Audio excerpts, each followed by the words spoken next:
All right, hello, Oasis. Hey! Hey, I'm here with two of our friends, Laura and Ellie, and I think they're really cool. So they have their own podcast called The Cup Filler. How long have you guys been doing that podcast now? A couple months? I think we posted our first episode like the 1st or 2nd of September. Yeah, September. Yeah, started talking about it in like end of July. Yeah, it's been in the works since this summer, but we kicked it off when school started. Yeah, that's so awesome.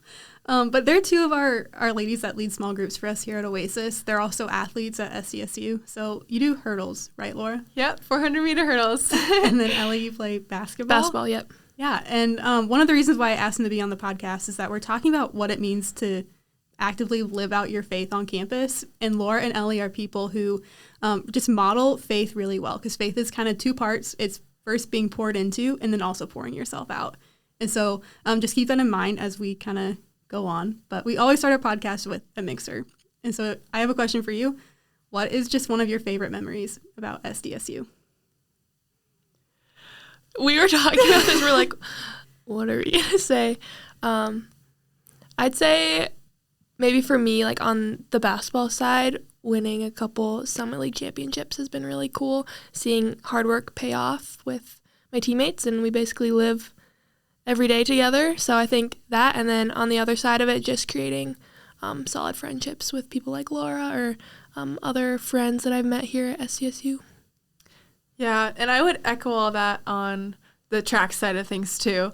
To narrow it down to one specific memory, it's more of a recommendation for anyone that's like wants something to do on a Friday or Saturday night. But I'm going to go way back to freshman year. It was like one of the first weeks of school starting. We played this game called Hostage, if anyone's ever heard of it.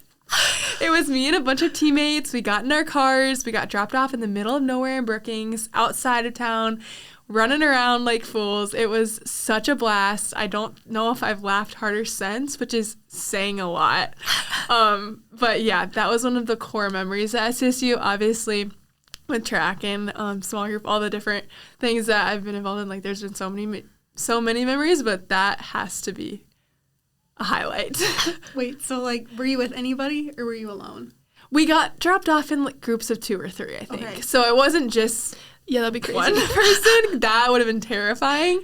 But it was still like the first couple weeks of being in Brookings, we didn't know our surroundings, so it was scary, kind of. Yeah, and that's when you call another car and you try to explain where you are. Yeah. So you get dropped off, and there's like 2 teams, and one car drops off a different team, then their team has to find them. So you get like a clue or so, depending on how you want to make the game. But yeah. And then our team found us eventually, but I think we were running up hills and on gravel roads. It was crazy, but it was fun. But you had your phone with you? Yes, one person could have their phone, Okay. yeah. I know some guys that play when I was in college, and like they wouldn't take any cell phone with them. They'd just go out in the middle of nowhere. And they're like, Emily, you want to come play with us? I'm like, no. You're like, No, pass. it's scary. That is wild. Oh my gosh. But yeah, so many of our listeners and the people that come to Oasis, their primary faith context is campus. They eat at Larson. They live in the dorms. They take all of their classes on campus. That is the bubble in that they live in. And I think a lot of times at Oasis, especially for me, like it's really hard to speak into what that's like because I didn't go to SDSU. And so one of the reasons why I'm really excited Laura and Ellie are here is that they just get to share what it's been like to be a student and to be an athlete and to be a friend in the college context. And so I have a list of questions, and we're kind of just going to go through them, and Laura and Ellie are going to answer, and we'll just have fun. Sound good? Yeah. Perfect. Sweet. But I just want to start like by naming where we've seen God working and just reminding ourselves that God actively works on campus. And so just where are some of the places where you've seen God actively move on campus? Yeah, so this is more specific to the sports side of things, but we have a pretty good large FCA huddle that's kind of been growing throughout the 4 years that I've been here. And it's been really cool to see how God's been moving through that. And then branching off of that, how he's been moving within the different sports teams and Bible studies and people that are friends with people outside of sports, like inviting them different things like that. So I can see that in kind of a secular space, how God's been moving and working through sport. Yeah, I would say the same exact thing. I think coming in for me as a freshman, my team wasn't maybe my closest community in a faith base, but now how that's changed in the last 2 years, I have very close Christian community in my team, and I've seen that change, like Laura said, and other teams, just more people from teams showing up to FCA, and maybe it started with a couple, and then those couple like put some work in, and now it's 5 or 6, or maybe it's more than that. I think you guys mentioned too with that you've noticed a change in like team dynamics and team culture. Can you speak more on that? Yeah, I think overall, just in general, there's just a hunger for Jesus. Yeah. People have been looking to the world and to other people for satisfaction, and in our case, sports, like team titles or certain times or points, whatever it might be. And so people are seeing that doesn't quite satisfy, and that's where like shift into focusing on like team and in those hard times, losses, injuries, things like that, that's where people kind of have been finding God, and the culture has been shifting from more me to like this is a team and this is who we're glorifying. It's God. Yeah, and like being a Christian in a sport, I think it makes maybe those like tough days, those hard practices, a tough loss, you didn't perform as well as you did, it makes those easier because you know that's not who you are. It's just something you do. And I think with the team shift, you have other people who can remind you of that when it is a tough day, and maybe when you do lose focus of why you're at practice and like why or who you get to glorify with your sport and with your gift. So yeah, that's been cool. That's so awesome. And I know so we met on campus last week, and even as we met, like Ellie, you came in and you said like there's someone like praying or like doing a Bible study like over in the Union, and you're like, that's new, I've never seen that before. And so I think we're even seeing like people take up space and like being more public about their faith. Have you guys seen that more often? Yeah, absolutely. Yeah. I mean, you walk into Cool Beans on a Tuesday morning, and I bet there's at least 3 to 4 people with their Bibles open by themselves or in a group. You walk through the Union on a Wednesday night, and there's groups of people sitting at tables going through Bible studies. And that's something I know I definitely didn't see my freshman year. So over the 4 years, it's been really cool to see. I mean, it's not just once or twice, it's groups of people every day. Yeah, absolutely. And it's just like encouraging to maybe other Christians who haven't seen that, maybe were in their hometown where they came from or don't see it. I don't know, it's just like changed over the last couple of years, and I think people are more willing to do so because they've seen others take that step of like public declaration of like, I love Jesus and I'm like putting in the work and I'm reading the word and I'm doing it openly and publicly, and people get encouraged by that. Yeah, because it can be scary, like to sit in the Union and have people walk by you and like you're gonna pull out your Bible, like that can be scary. And so to have other people to help make it more of a normal practice and kind of take that fear away is incredible. Yeah. But what have just been like some of the challenges about like following Jesus on campus that you found?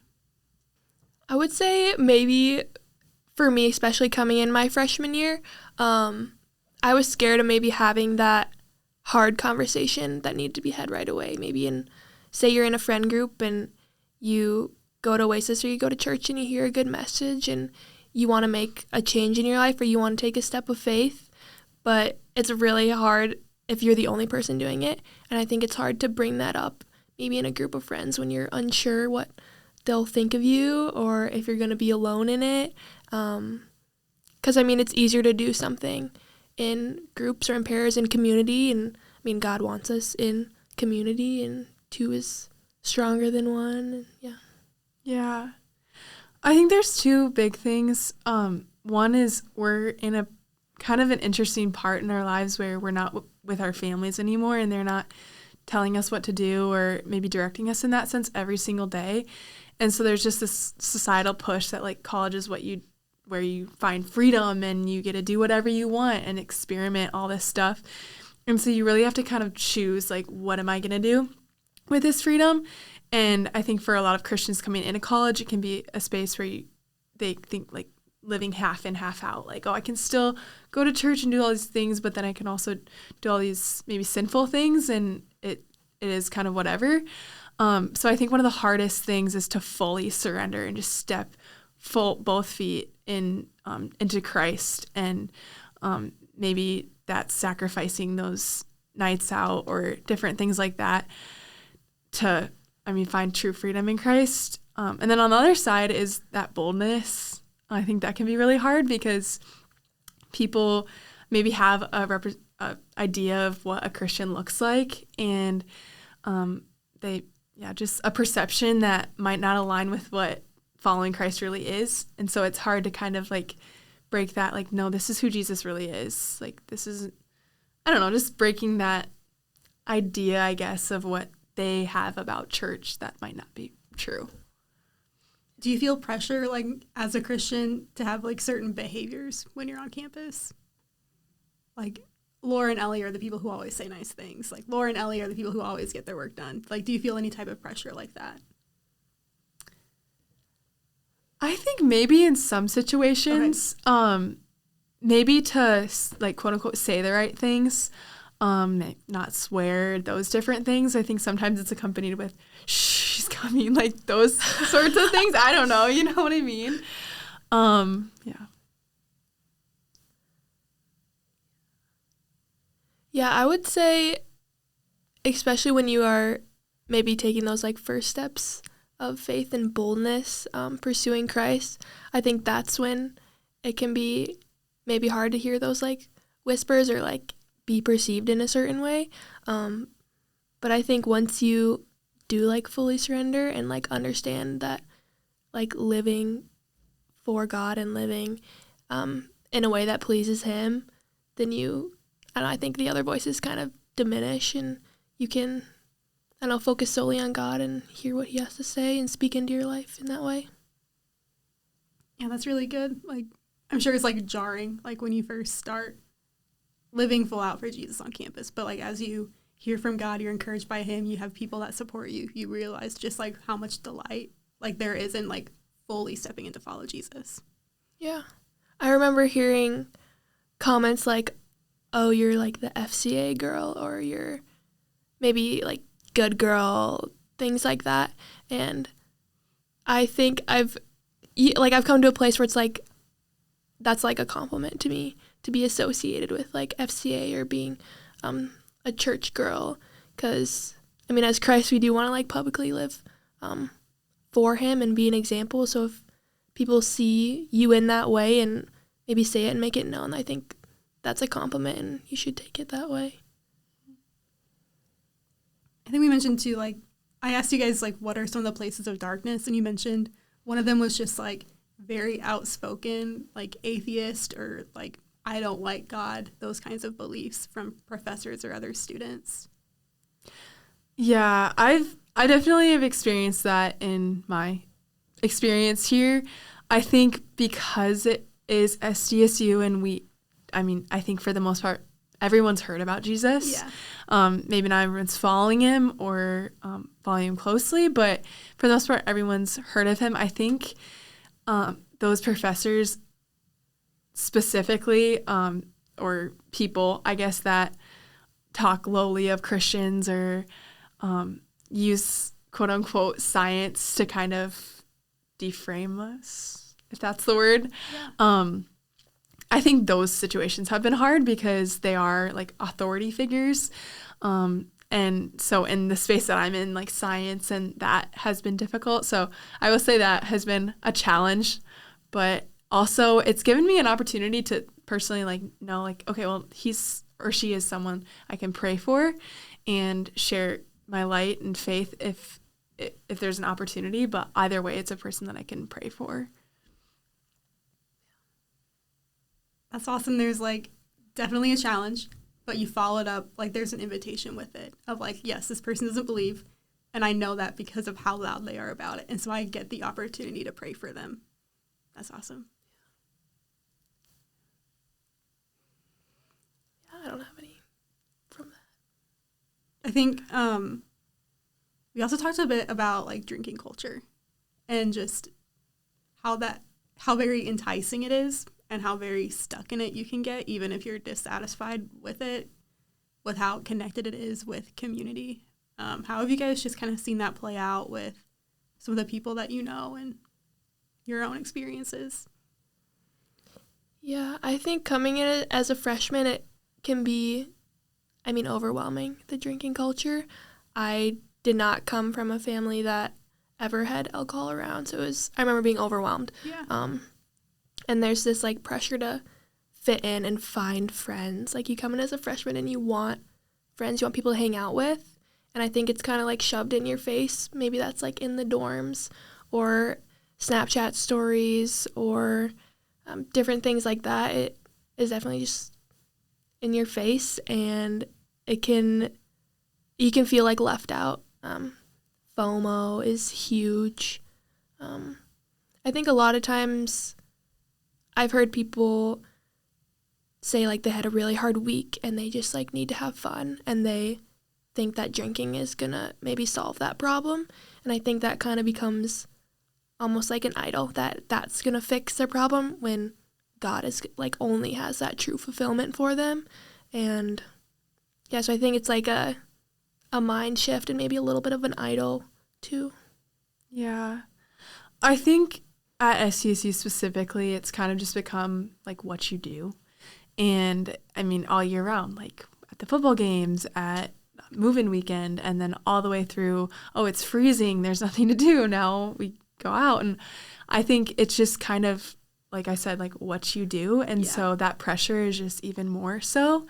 I was joking with a friend a couple days ago about how in elementary school and middle school, they would talk to us about peer pressure. And I never thought much of it then.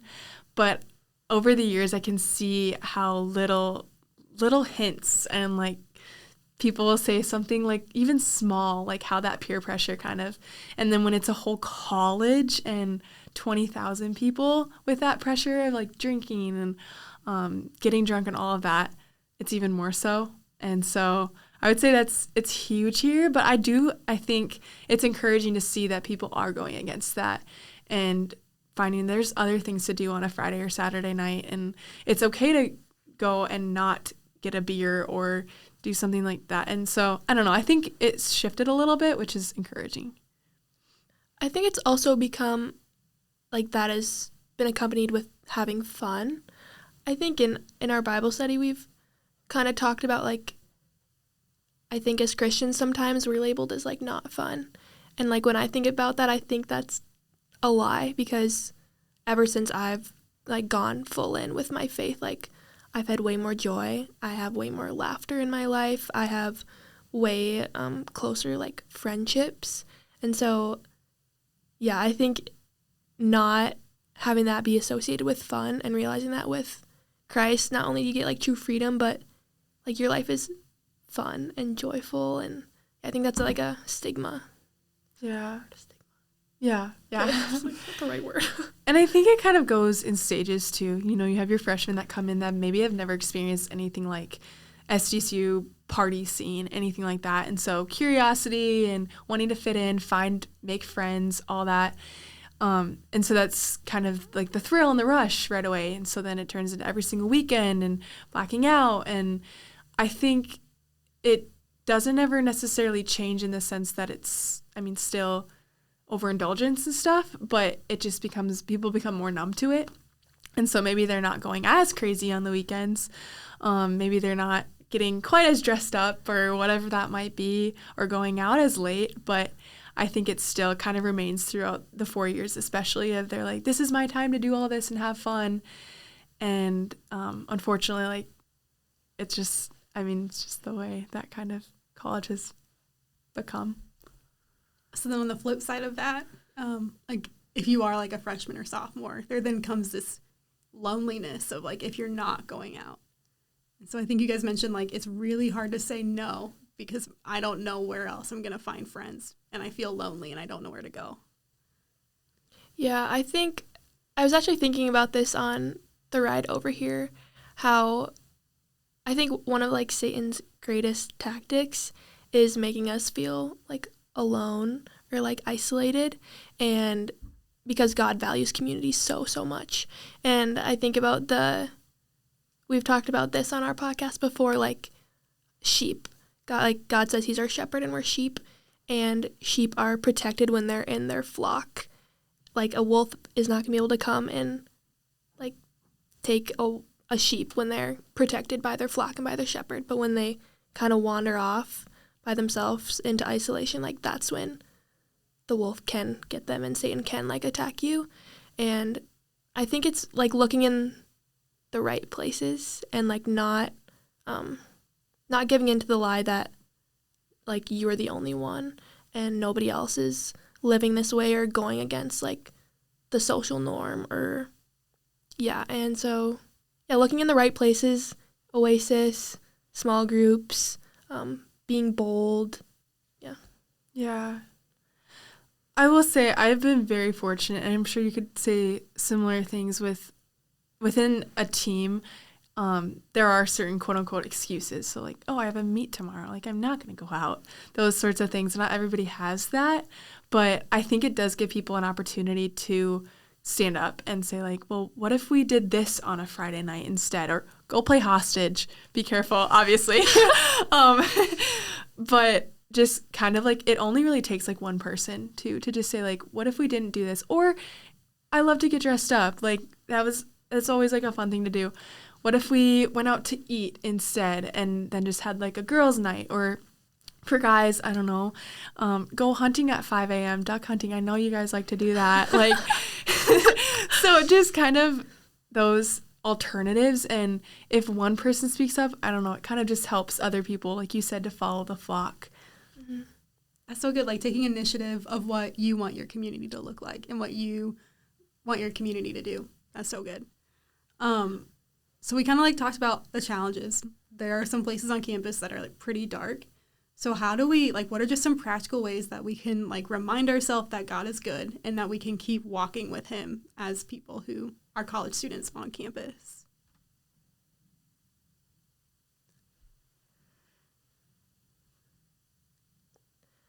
I'd say kind of going back to the importance of community, and your community is going to hold you accountable.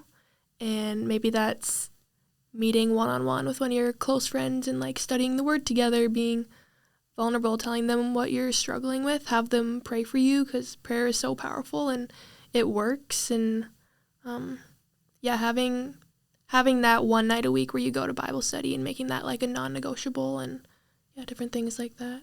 Yeah. And I would say like prayer is probably one of our most effective tools for that.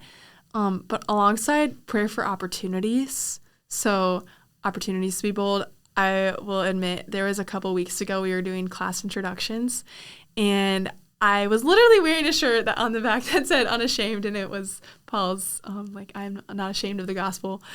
And we were talking about it. One of the prompts was, there was 3 different prompts, and one of them was like, if you could meet a historical figure, who would it be? And immediately I was like, Jesus or Paul, like, of course, like just to learn more about their lives. And I chose a different prompt because I was worried about what some of the people in my class that I knew weren't Christians would think, because they knew me as a Christian girl. Oh, here goes Laura talking about Jesus again. And so that fear of man hindered that response. And somebody else, like towards the back of the room, had said that, and I was like, why was I so afraid? And so I think like praying for those opportunities and then obeying when you're given them. Even if it's just something as simple as like, I would love to have talked to Jesus, and maybe that's a reminder for someone like, oh, maybe I should know more about Jesus. Yeah. That's one of my favorite things to think about Sunday nights when people leave Oasis is like, man, what opportunities are people going to have like to just be salt and light where they already are, and just like super simple, ordinary places, like when you're in class and someone asks you that question, or like when you're walking down the mall, like, sorry, my campus call it the Mallway. Y'all call it like Main Street. And so like when you're just like on Main Street and like you just see someone and like they're just having a tough day, like just so many of the ordinary spaces. And I think what you said about like boldly pray for them and ask God to give you the strength. And that's just such a powerful way that you can partner with God in that. That's awesome. Yeah. What do you think would just be like any final encouragement words of wisdom you would give to a college student right now that is trying to follow Jesus? I think my walk with Jesus grew the most when I did find like a solid small group, and I did find like intentionally went out and looked for community that was gonna push me, and maybe not someone that I was gonna drag along, because I mean iron sharpens iron, and yeah, I think that would be my one word advice, because I've seen how much it's changed me and my faith and helped me grow. Yeah, and going along with that, I would say mine would be prayer. Like, don't stop praying. If you're praying for community, like, don't stop praying, and then pray for the boldness to reach out to those people, to find that community. And then when you have that community, pray for, just the opportunities to read the word together. I think Ellie and I, we like to meet up once a week and just read the word together. And there's a few other people. I know she meets with a lot of people to just study the Bible together. And I think that is one of the most practical and beautiful ways to just grow in a personal relationship with someone, but also as you're racing towards Jesus, to just have those moments. And it can even be like 10 minutes, just open the word together at wherever in the union, at Cool Beans, on a couch, whatever it might be. So prayer and then that community piece, I would say. Yeah. That's awesome. Well, thank you guys for coming on our podcast. And if you like podcasts, you should check out Laura and Ellie's podcast called The Cup Filler. They have some amazing content up there. They just love to share stories. Is that kind of the heart of it? Yeah. There's really no rhyme or reason to it. No. Usually choose a topic like the day of and just want to go for it. Yeah. Yeah. Sometimes there's more planning. Sometimes there's not. Sometimes it's a whim. It's fun. We have fun. Yeah. And we like to have guests that, have really cool cool stories, but stories that are impactful, amazing testimonies, just inspiration for others. And praying that God continues to guide it. So, yeah. Thanks for having us on. Yeah, thank you. Of course. Hey, we'll catch y'all later.